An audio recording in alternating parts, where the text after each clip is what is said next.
Welcome to the channel. This is Destination Scratch Series and this is episode 2 and it's the gap test. We're in the studio today at Churston and we're here to do a gap test, but not on my own. It's always good to have friends in high places. Hi mate, alright. So high places, is that just because I'm a little bit taller than you? Everyone's taller than me. So we've got Josh, we're doing a gap test. He's going to have a little look at my numbers and we're going to talk through, not only we're going to see how far I'm hitting the ball with each particular club, we're going to see if there's any issues with the bag, whether I've got clubs that are going the same distance or I'm not hitting them that well, and talk about any changes that we may need to make to the bag. So we already know that we've got a bit of an issue with our lie angles from the previous episode 1 of Destination Scratch. Very much toe down impact, like between 4 and 5 degrees. So I haven't done much practice on that over the last couple of weeks for numerous reasons. So I expect that to still be the same, but it's still good to have a little look at the distance we're hitting each particular club. Have you got 5 wood? I've got 7 wood, I've got 5 wood, 3 wood driver. Yeah. Josh is just filling out all the clubs. This is... So we've got 13 clubs, that's just right, isn't it? No, I've got 14. Oh, we're not testing your putter, are we? Oh, good point. We definitely do not need to test the putter, do we? No, let's be honest. No, I think everyone's seen enough of that. We know that's faulty. Yeah, a bit like mine. This is a lot more advanced than when I used to gap people. It was literally a bit of paper, write down the distances off. It was a GC2 then, not a quad. Josh, what's going on then? For anyone that's never had a gap test, what are we doing? So we're going to go through each club. Ideally 3 shots with each club, shortest to longest. Make sure you hit a good strike, and we're going to take an average then. Well, the computer will take an average of 3 good, well struck shots from your shortest to longest club, work out your averages, see what gaps we've got in between each club, and then maybe look at if we need to take clubs out, add clubs in, maybe bend. So quite often what you'll see is that like wedges, people might go, actually, like, you should really have somewhere between 8 to 12 yards is recommended between each club. So some people might bend, it tends to be the bottom of the bag, they bend their wedges to like make up the gaps in between each club really. Top end, I know you don't have a 4-iron in the bag, you've got 7 wood now, so we're just going to cover that area, see if the setup you've got at the moment is working, make sure the gaps are good, which we think they are, but we'll see. It will work out how far you're actually hitting each club, so get that distance control when you're out on the golf course. You've stood over a shot and you've got 150 yards, you know you're hitting a pitching wedge or a 9-iron or whatever it is. I'm guessing as well there'd be a point in the bag where the clubs maybe carry the same distance. Obviously swing speeds and stuff, as people slow down, you might find at the top end of the bag. Also striking, it's a lot tougher to say strike a 4-iron than it is a 6-iron due to loft. But you may get, if swing speeds have dropped as people get older, they tend to hit, say a 4-iron will carry a similar distance to what they actually carry their 6-iron. So maybe at that point you'd look at taking even your 4-5-iron out potentially, and maybe go to some rescue clubs, things like 7 woods, etc., which people tend to think, oh, that's a thing of the past and we don't really do that anymore, but it really does work for people, especially those people who struggle to get the ball in the air as swing speeds slow down. This is a bit awkward because I actually have a 7 wood in my bag now.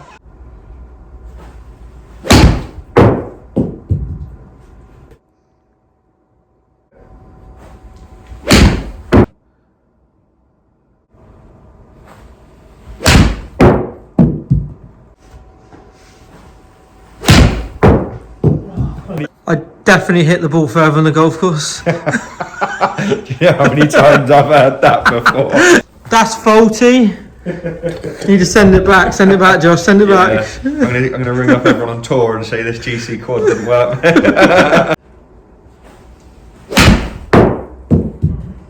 How often should I be having a gap test? Once a year is probably okay, but I would say you could have 2 a year maybe. Definitely 1 before the season starts, I would normally do. Winter golf compared to summer golf is different. You obviously in here's optimum conditions, so you have to take that into account when you're out on the golf course. But yeah, probably 1-2 a year. You may go, or if you have a lesson and go through some swing changes or new clubs, then yeah, I would definitely look at doing it again, because different, you know, even from say a Titleist set of clubs to maybe a Callaway set of clubs, you could have slightly different lofts, so then your yardages are going to change.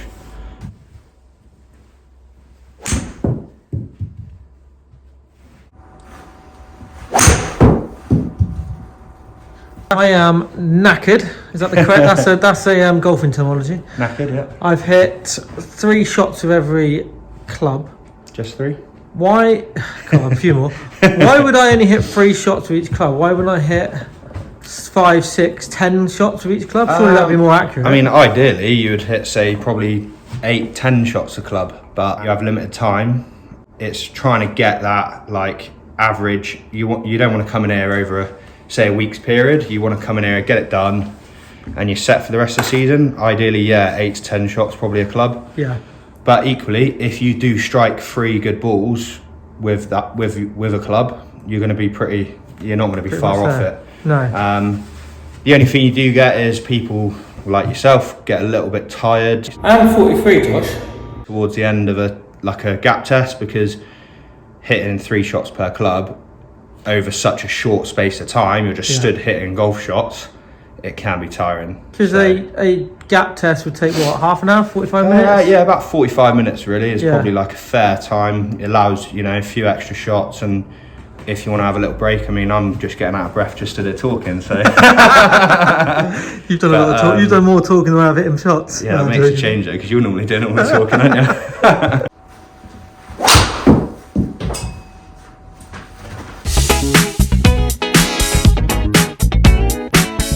So we were just talking about, you know, the other advantages of gapping, and we discussed basically how knowing your yardages probably is going to help with lowering your handicap. You look at the top players, their distance control is like immaculate. You see them on the range and maybe in videos on social media, and then like TrackMan or whatever it is will shout out, like throw out a number at them, and they will pretty much be on it with that yardage. They're very good at that, and that's where probably amateurs a lot, and even very good like scratch players sometimes will struggle a little bit with their distance control. So if you can get it, there's the old saying of pin eye wins, and I think that would make a massive difference to a lot of club golfers in taking shots off the game and lowering the handicap. So if you want to lower your handicap without changing anything to do with your swing, gapping and knowing how far you hit each club will increase your confidence, and ultimately you'll know that club is going to do what you want it to do. When you pull out a particular yardage, your handicap, like Josh said, will come down just by knowing your gapping. So if you haven't had a gap test, I suggest you go and speak to your local pro and get booked in straight away. It's so important, and the season is about to start as well. So it highlights so many different areas of your game, and we're all looking to improve. And this is an easy and simple way, and it's relatively cost effective because it won't cost you a lot of money, probably somewhere between £25 to £50 depending on who you go and see, but it's money that will be well spent. Just remember as well, on these tests, it is all carry distance. It doesn't take into account any particular roll or the conditions of the ground, so we're purely working on carry distances. So here's the yardages down the bottom end of the bag. So 14, 13, 12, 9 and 8 iron are a little bit close, so I will just check the lofts and lies of both of them, but pretty pleased with the gapping in the lower end of the bag.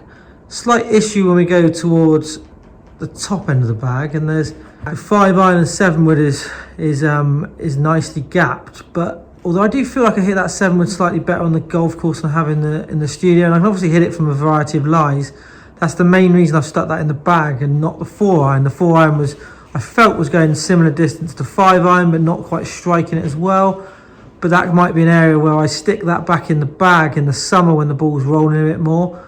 But I do feel like I can get more out of that 7 wood. I mean, 5 wood probably more or less where I'm hitting it. 3 wood was going a little bit further. That's a new 3 wood, which you will see in the near future when I do a video on my woods. But that is creeping up towards the driver distance, which I've always had that sort of issue in my bag, that my 3 wood, I tend to hit the 3 and the 5 wood well, and the driver I don't get a lot more out of it. So I might need to sort of tweak a bit around with the lofts on the 3 wood, maybe take it up to a 4 wood, and then look to maybe even strengthen the driver, take it down a loft and try and get a little bit more out of it. So it's good that it's highlighting a few areas that I maybe need to have a little look at. So we were just chatting about that 9 iron. Maybe, I don't know, maybe you were striking it just slightly better than you were hitting the rest, but or like you said, you got to check maybe the loft. But if you could bring that number here back to if that was 10 yards, you'd then go 10, 10, 10, 11, 10 yards between pitching wedge to 5-iron, which actually is a really good gap in, like perfect. You don't, that's like, I would say, you know, it's optimal, isn't it? You're not going to want to change that. It's perfect, really. I mean, the other thing I can see from that is I don't obviously hit the ball as far as I think I hit the ball, which obviously we mentioned earlier. The proof is in the pudding. It's not, again, it's complete carry distance. So, like, if you're hitting a pitching wedge for me 136, that would probably end up around about the 140 at Jersings. You get a good bounce forward and then it normally sits down. So you'd probably get another 3-4 yards per club on finishing distance with particular clubs. Yeah, so this is all carry numbers. We want, like, total distance is not really any good because it completely varies on the conditions out there. You want to know which, obviously, the conditions out there can have effect on carry distance, if it's colder, if it's warmer, etc. But you want to know how far you're carrying the club. You want to know what you're covering. Say you've got a bunker to fly and you want to, you know, you've got your pitching wedge at 136. If it's 135 to carry the bunker, you know if you hit your pitching wedge well, you're covering the bunker. Stuff like that, really. But carry numbers is what you want to know, not total distance. Mentioned obviously the gapping in your woods earlier on. One thing we can maybe look at, which you never used to be able to do, like once you were stuck with a wood, you were stuck at that loft. These days you can change the loft on the club, so it may be something that we'd actually look at. I don't know, maybe another video, and we'll change the lofts on your woods and just see if we can make the gaps a little bit tighter at the top end of the bag, because there's a few big gaps there. Obviously freewood, which we know is new, is quite close to the driver, so maybe we look at putting an extra degree on that maybe, and just closing those gaps down a little bit. Totally agree with what Josh has said. The woods in my bag are obviously the most recent addition, and I've only probably played half a dozen rounds with them, so getting those yardages correct was going to be the next stage. But I definitely feel that's really good advice. And like Josh said, the beauty of the woods nowadays, you can crank the lofts around, you can move the lofts, you can manipulate distance by moving lofts. Years ago you were stuck with that, you'd have to buy a new club. So that is the beauty of modern technology, as they say. So we were talking earlier about the sort of distance between clubs, and the quad has given us this great bit of information here, which is 12 yards between clubs from lob wedge to pitching wedge, and then pitching wedge into your longest iron, 10 yards. And then the woods and hybrids, it sort of varies depending on what you're hitting, but so that's what you're looking at. Ideally, I said sort of 8 to 12 yards, but they're sort of going a little bit higher than that. The modern technology as well, so once we've done a gap test, Josh has got the ability now to email all those yardages directly to me. And you will also receive a hard copy, so you can alter it slightly with the clubs, but just put your yardages and average on there, and that will go onto your bag. Thanks to Josh. If you want to book a gap test with Josh, then his details will be in the description of this video. I suggest every single member of Churston Golf Club should be having gap tests, and I want 10%. Not to that, but thanks to Josh for his time as always. Josh doesn't charge me anything. He comes on the channel, so if you could all support him as well, give him a follow. He's doing quite a lot of videos on Instagram, and he's trying to build his Twitter as well. So give him a follow, see what Josh is up to. We'll hopefully get him on the channel for another match, because we're currently 2-2 in the series. Yeah, I'd like to change that, to be honest. I feel like I've underperformed so far, and you probably feel exactly the same. I've heard that about you. We'll not go into your underperformance, shall we? Thanks for watching the channel. Remember, hit that subscribe button. Don't know why I'm pointing up there, because there's nothing up there at all. Hit that subscribe button, like this video, and comment below. How often do you have a gap test? Have you ever considered having a gap test? And has this video made you want to book a gap test?